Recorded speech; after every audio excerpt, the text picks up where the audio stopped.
Hello students, my name is Rohit Penuli and I am from ICT Virtual Classroom Dehradun. कैसे हैं आप सभी? मेरे ख्याल से बहुत अच्छे होंगे, फिट होंगे, फाइन होंगे। हम बात कर रहे हैं क्लास 8th साइंस की, जिसके अंदर हमारा चैप्टर चल रहा है, चैप्टर नंबर 3 सिंथेटिक फाइबर। पिछले भाग में हमने कुछ बातें की थी फाइबर्स को लेके, पॉलीमर्स को लेके, है ना। आज हम इसे आगे कंटिन्यू रखेंगे, तो उसी को समझने के लिए चलते हैं बच्चों स्मार्ट बोर्ड की तरफ।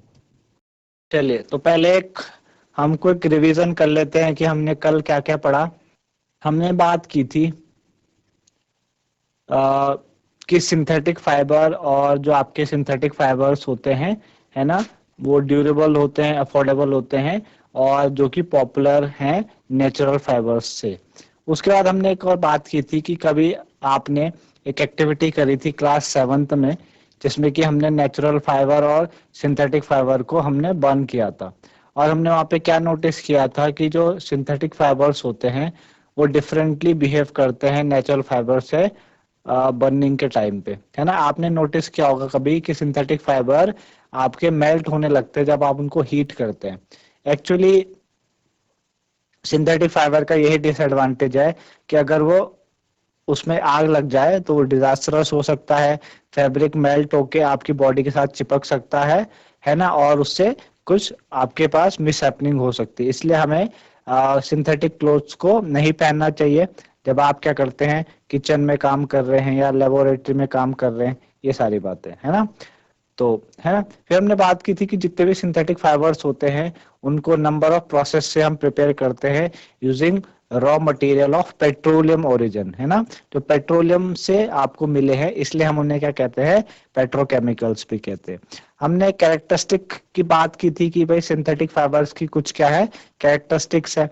अभी हमने बात की थी कि सिंथेटिक फाइबर एक तो आपके क्या होते हैं, जल्दी से सूख जाते हैं, है ना, और ड्यूरेबल है, वो लेस एक्सपेंसिव है, आप इजीली वो अवेलेबल हैं, मेंटेन उनको हम इजीली कर सकते हैं, है ना। और इसीलिए हमने एक एक्टिविटी भी हमने परफॉर्म की थी कि हमने दो अलग अलग मग लिए थे, सेम अमाउंट ऑफ वाटर हमने लिया था, और दो हमने एक सिंथेटिक फाइबर के पीस और एक आपका नेचुरल फाइबर का पीस हमने लिया और दोनों को हमने सोक किया। तो हमने देखा कि सिंथेटिक फाइबर के पास सोकिंग की टेंडेंसी ज्यादा होती है as compare to of natural fibre, है ना। ये हमने बातें की थी, ठीक है ना, ये सारी बातें हमने करी थी। अच्छा, उसके बाद हमने बात की थी प्लास्टिक्स को लेके, भाई प्लास्टिक एक्चुअल में है क्या, है ना। तो प्लास्टिक एक्चुअल में होते क्या है, प्लास्टिक भी एक पॉलीमर जैसा ही है, सिंथेटिक फाइबर। प्लास्टिक्स का कोई एक सेम टाइप ऑफ अरेंजमेंट नहीं होता, आपको अलग अलग तरीके से प्लास्टिक देखने को मिलता है। कोई लीनियर होता है, कोई आपका क्रॉस लिंक होता है ना। तो प्लास्टिक आर्टिकल्स आपके अलग अलग शेप्स और साइज में अवेलेबल होते हैं, है ना। फैक्ट ये है कि प्लास्टिक आपका इजीली आप उसको मोल्ड कर सकते हो, मींस आप उसकी शेप को इजीली चेंज कर सकते हो। प्लास्टिक को आप रिसाइकल कर सकते हो, रीयूज कर सकते हो, और उसको आप कलर्ड भी कर सकते हो। आप उसको मेल्ट करके, आप उसको रोल करके अलग अलग डिफरेंट वायर में आप बना सकते हो, शेप्स बना सकते हो। जैसे आप देख पा रहे होंगे यहाँ पे बकेट है, आपके पास चेयर है, ये आपके पास एक ग्लास टाइप का है। तो इस तरीके से आप प्लास्टिक्स को अलग अलग शेप दे सकते हो। बेसिकली पॉलिथीन जो कि आप घरों में कॉमनली यूज करते हो, वो क्या है, पॉली प्लस इथीन से बनी है, जो भी एक प्लास्टिक है, और जो कि कॉमनली यूज्ड पॉलिथीन बैग्स जो आप घरों में यूज करते हो, है ना। अच्छा, उसके बाद हमने कहा कि भाई प्लास्टिक्स जो आर्टिकल्स होते हैं उनको भी इजीली बेंड भी किया जा सकता है, लेकिन सारे के सारे प्लास्टिक्स को आप इजीली बेंड नहीं कर सकते। कुछ प्लास्टिक्स आपके ब्रेक हो जाते हैं जब आप उनको बेंड करने की कोशिश करते हो, है ना। आप देखते हो कि अगर आप प्लास्टिक्स की बोतल में हॉट वाटर डालते हो तो उनकी जो शेप्स है वो चेंज हो जाती है, डिफॉर्म हो जाती है। ऐसे प्लास्टिक्स को हमने क्या कहा था, थर्मोप्लास्टिक्स कहा था, है ना। अच्छा, पॉलिथीन और जो पीवीसी होते हैं, ये कुछ एग्जांपल है थर्मोप्लास्टिक्स के। पॉलिथीन आप जानते हैं होती क्या है, पीवीसी मैंने आपको बताई थी, पॉलीविनाइल क्लोराइड, है ना, जो कि आपके वायर के ऊपर की जो कवरिंग होती है उसे हम पीवीसी कहते हैं, है ना। ऑन द अदर हैंड, अगर कुछ ऐसे प्लास्टिक जो कि एक बार मोल्ड होने पे, है ना, एक बार हमने उनको मोल्ड कर दिया और उसके बाद वो और हीटिंग करने पे सॉफ्ट नहीं हो सकते। ऐसे प्लास्टिक को हम थर्मोसेटिंग कहते हैं। थर्मोसेटिंग जो एक बार सेट हो गए, जैसे कि बेकेलाइट हो गया, मेलामीन हो गया, है ना। बेकेलाइट आपका पोर कंडक्टर होता है हीट और इलेक्ट्रिसिटी का, इसीलिए ये आपका इलेक्ट्रिकल स्विचेस और वेरियस यूटेंसिल्स के हैंडल्स बनाने में इस्तेमाल होते हैं। जैसे आप फिगर में देख पा रहे, इलेक्ट्रिकल स्विच है, आपके पास हैंडल्स है, प्रेशर कुकर के जो हैंडल्स होते हैं। क्योंकि अगर ये क्या हो, अगर गुड कंडक्टर ऑफ हीट और इलेक्ट्रिसिटी हो तो इसमें हीट और इलेक्ट्रिसिटी, जब आप खाना बनाते हो तो हीट इसमें कंडक्ट करेगी, और आप यहीं से इसे पकड़ते हैं तो आपको क्या हो सकता है, हॉट हो सकता है ना। तो है ना, तो इसलिए हम ऐसे चीजों का इस्तेमाल करते हैं जो क्या हो, पुअर कंडक्टर और हीट और इलेक्ट्रिसिटी का, जिसका इस पे कोई इफेक्ट ना पड़े। बेसिकली इसके पीछे ये रीजन है। मेलामीन है, मेलामीन का भी एक वर्सेटाइल मटेरियल है मेलामीन, है ना। ये फायर को रेजिस्ट करता है, मतलब रोकता है ना। दूसरा, टॉलरेट करता है हीट को अदर प्लास्टिक्स के कंपेयर में। इसी वजह से हम क्या करते हैं, इनको फ्लोर टाइल्स बनाने में इस्तेमाल करते हैं, जो किचन वेयर है आपके वहां इस्तेमाल करते हैं, है ना। और का इस्तेमाल करते हैं, फैब्रिक्स में इस्तेमाल करते हैं जो कि फायर को रजिस्ट करे, है ना। तो आप इस तरीके के फिगर्स में आप देख पा रहे होंगे, article made of thermosetting plastic, article made of thermoplastics, है ना। ये सारी बातें हमने की थी। हमने बात की थी कि प्लास्टिक आपका क्या है, एक मटेरियल ऑफ चॉइस है। मतलब प्लास्टिक्स हमारे डे टू डे लाइफ में इतना इतना ज्यादा हम यूज करते हैं कि हम उसके क्या हो गए, एक हैबिचुअल हो गए, है ना। आप अपने घरों में स्लीपर्स, फर्नीचर, डेकोरेशन के जो पीसेस होते हैं, प्लास्टिक का इस्तेमाल करते हैं। बेसिकली प्लास्टिक का इतना ज्यादा इस्तेमाल इसलिए है, एक तो ये लाइट वेट होता है ना, सस्ता है, लो प्राइस में मिल जाता है, स्ट्रेंथ इसकी अच्छी है, आपको इजिली आप हैंडल कर सकते हो। दूसरा, मेटल के कंपेयर में हल्का होता है ना। आप इसको कार्स में, एयरक्राफ्ट में, है ना, और आप स्पेस क्राफ्ट में भी इसको इस्तेमाल काफी करते हैं, ठीक है ना। दूसरी बात हमने सीखी थी कि प्लास्टिक आपका नॉन रिएक्टिव है, तो प्लास्टिक किसी से भी रिएक्ट नहीं करता। मेटल क्या करता है, मेटल में तो आपका क्या होने लगता है, जैसे आयरन है, आयरन पे रस्ट लग जाती है, जब वो मॉइस्चर और एयर के कंपेयर में आता है तो उसमें तो रस्ट लग जाती है। लेकिन आपका प्लास्टिक्स में ऐसे नहीं होता, क्योंकि प्लास्टिक्स क्या करते हैं, एयर और वाटर से क्या करते हैं, बिल्कुल भी रिएक्ट नहीं करते, ना वो कोरोड होते हैं। इसी वजह से आपका, वो आपने देखा होगा, बहुत सारी अलग अलग तरीके की मटेरियल्स को स्टोर करने के लिए, मैनी केमिकल्स को आप देखते हैं, जो मेडिसिन आती हैं, सब में क्या करते हैं, प्लास्टिक का इस्तेमाल होता है ना। ये हमने बात की थी। दूसरी बात, ये यहाँ तक हमने बात की थी, प्लास्टिक क्या है, नॉन रिएक्टिव है। आज हम बात करेंगे आपका कि plastic is light, strong and durable, है ना। प्लास्टिक क्या है आपका, लाइट, स्ट्रॉन्ग और ड्यूरेबल है।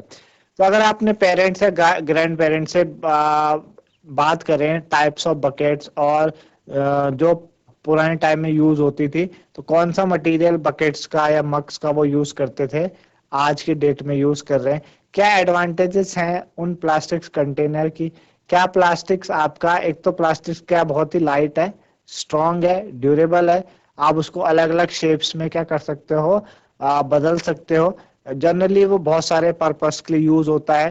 प्लास्टिक जनरली क्या होता है, सस्ता है मेटल से, ये हम ऊपर भी बात कर चुके हैं।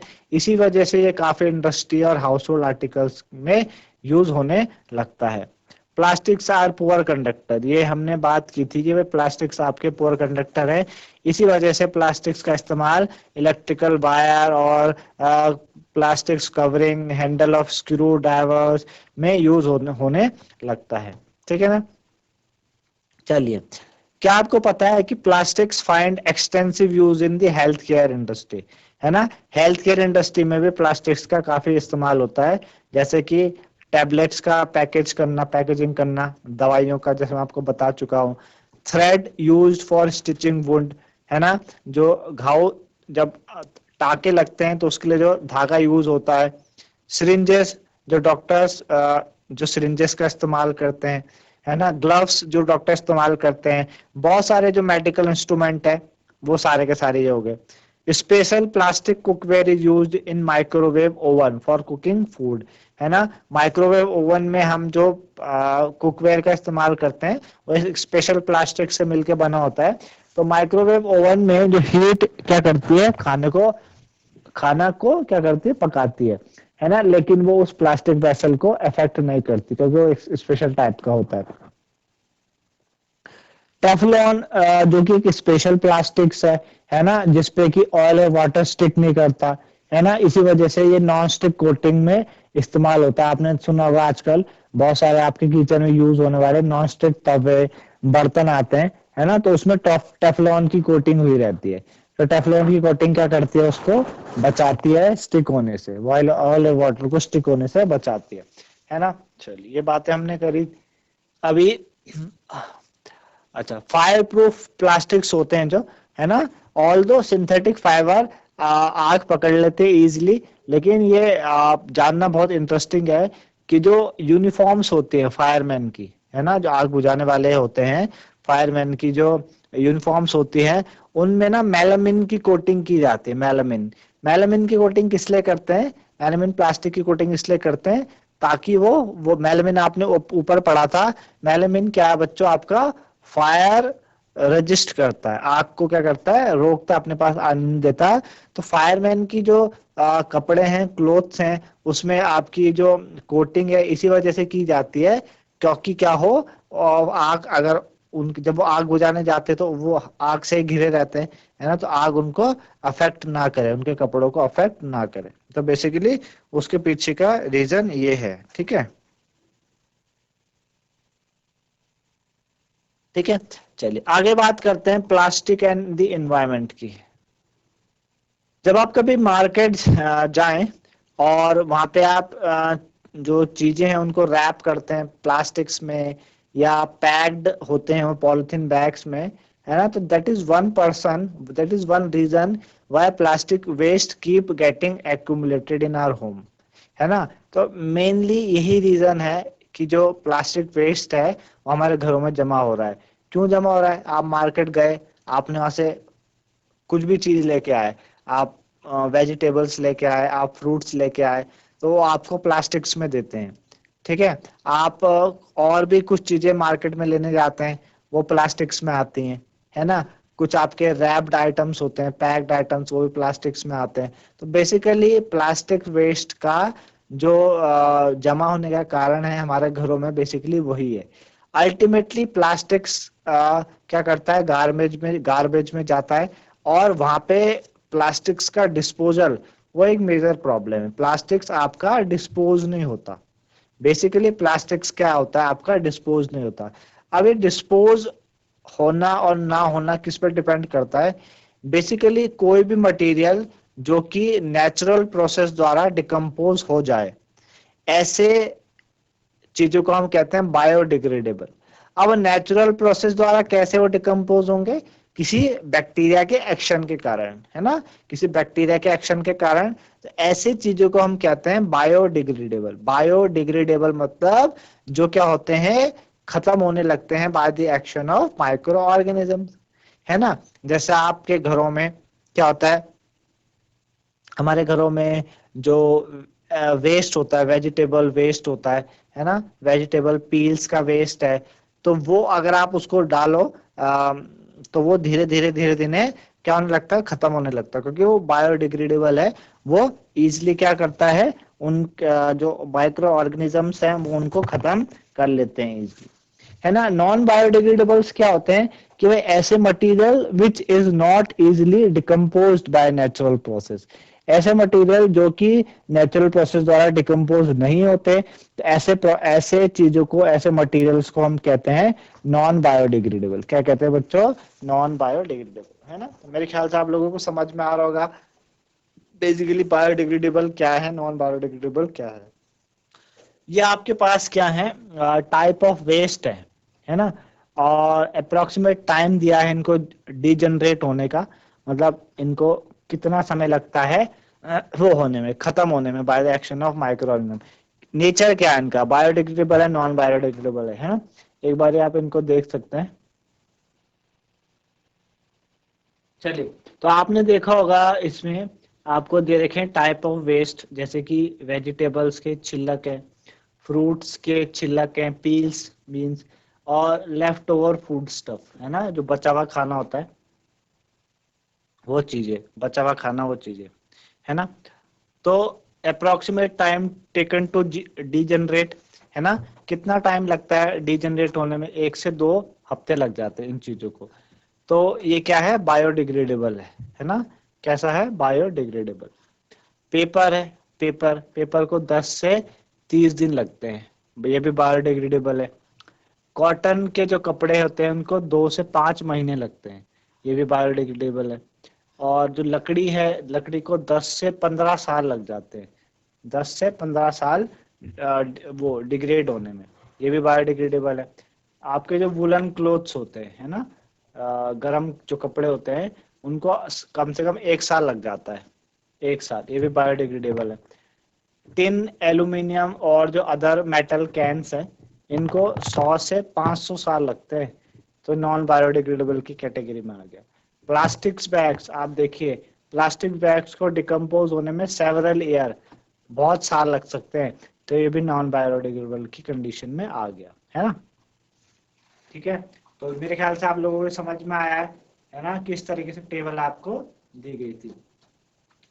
तो कुछ ऐसे आपके प्लास्टिक्स हैं, सिंस plastics takes several years to decompose, it is not environment friendly, it causes environmental pollution. Besides, burning process in the synthetic material is quite slow and it does not get completely burnt easily, है ना।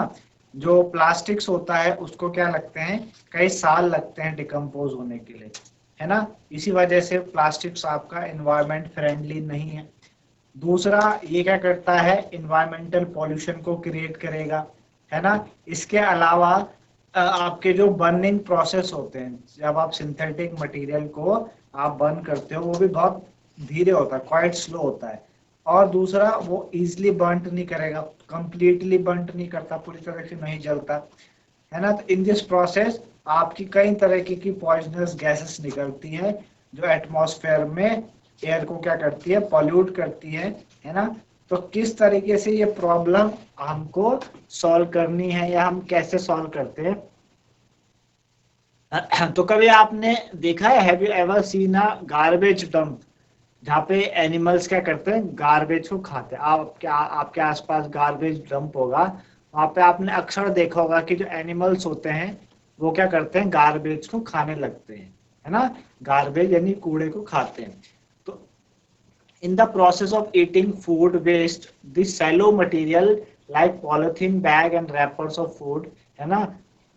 तो ये क्या करते हैं, जब animals खाना खाते हैं, मतलब इस तरीके से गार्बेज डंप से गार्बेज को खाते हैं, तो गलती से वो क्या कर देते हैं, कुछ पॉलिथीन बैग्स को क्या कर देते हैं, सैलो कर दो, मतलब सॉलो कर देते हैं, अंदर खा लेते हैं, है ना। रैपर ऑफ फूड को खा लेते हैं। इससे क्या नुकसान है, कि इससे ये नुकसान है कि जो प्लास्टिक मटेरियल है, ये क्या करते हैं, इनकी रेस्पिरेटरी जो सिस्टम होता है एनिमल्स को, उसको चोक कर देते हैं, और जिस वजह से ये क्या करते हैं, forms a lining in their stomach and can be the cause of their death.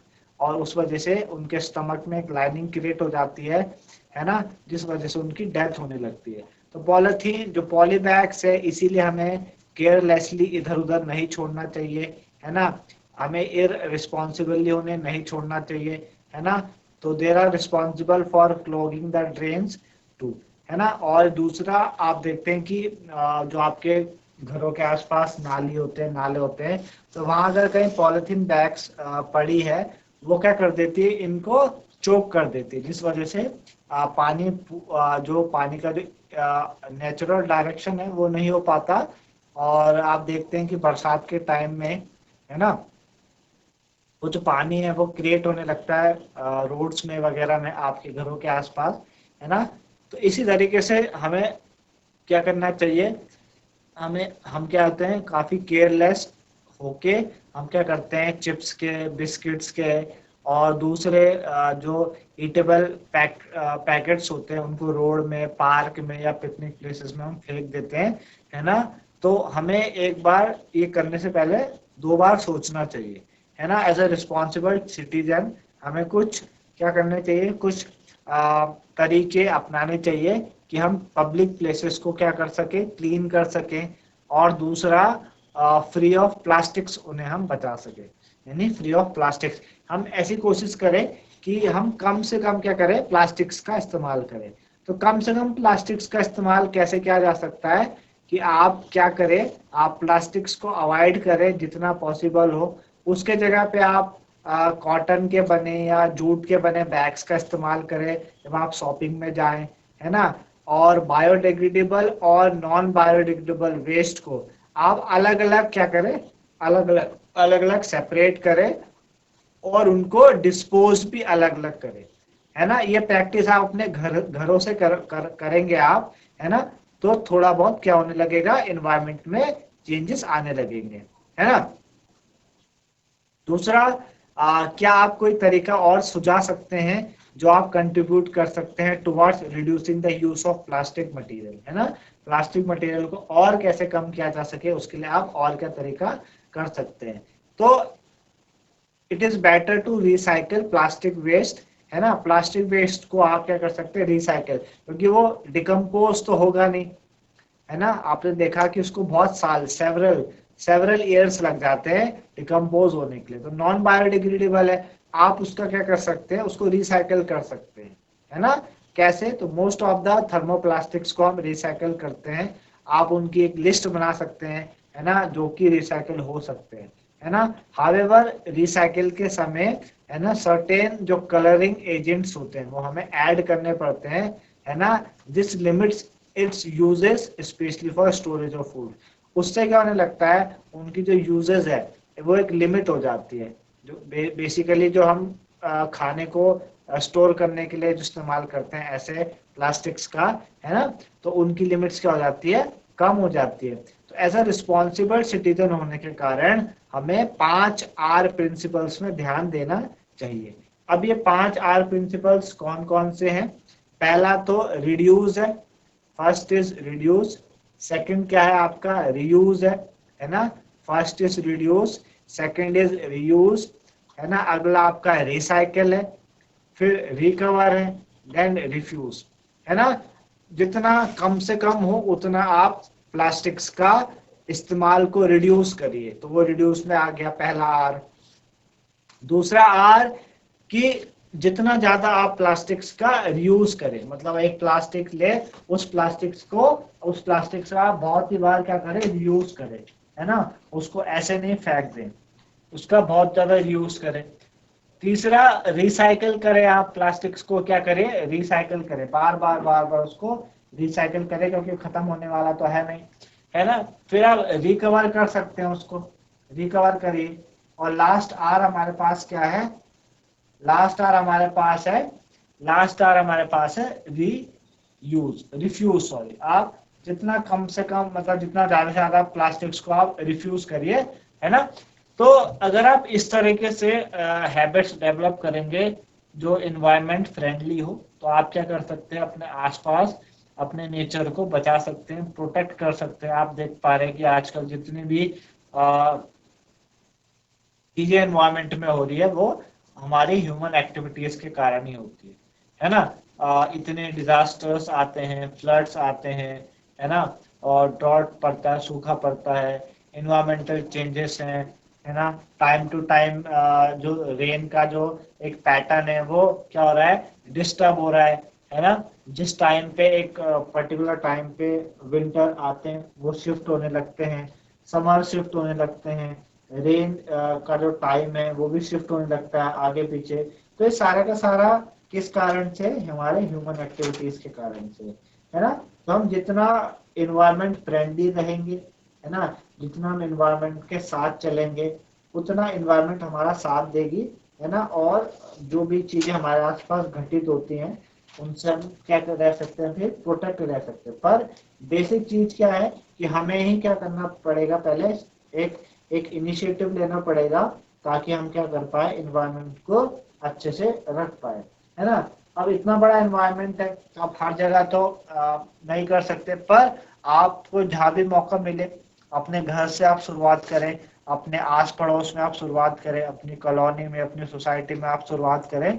और इसी तरीके से धीरे धीरे एक उसको थोड़ा सा क्या करिए, एक एडवांस वो दीजिए, लुक दीजिए। और जितना आपसे हो सके उतना आप क्या कर सके, एनवायरनमेंट का ध्यान रख सकते हैं, है ना। चलिए, तो हमने ये सारी बातें पढ़ी। अभी एक चीज है फाइबर वाइज। फाइबर वाइज क्या है कि पहला, do not throw plastic bag in the water bodies और ऑन द रोड, है ना। प्लास्टिक्स के जो बैग्स होते हैं, प्लास्टिक बोतल्स होती है ना, या बैग है प्लास्टिक्स के, एक तो आप उनको ना वाटर बॉडीज में, नदी वगैरह में या रोड में आप उनको ना फेंके, पहली बात। ठीक है, क्या होगा इनसे, अगर आप उन्हें नदी वगैरह में, रोड वगैरह में फेंकेंगे तो उनसे आपके जो ड्रेनेज सिस्टम में चोक हो सकता है ना। रिवर में भी इस तरीके से कुछ चीजें हो सकती हैं, तो वहां पे ना फेंके, पहली बात। दूसरी बात, आप क्या करिए, आप एक कॉटन कैरी, आपके क्या करिए, एक कॉटन का बैग लीजिए या आप जूट का बैग लीजिए जब आप क्या करिए, शॉपिंग करने जाए। तीसरी बात, try to minimise the use of plastic material, जितना कम से कम उतना प्लास्टिक्स का यूज करिए।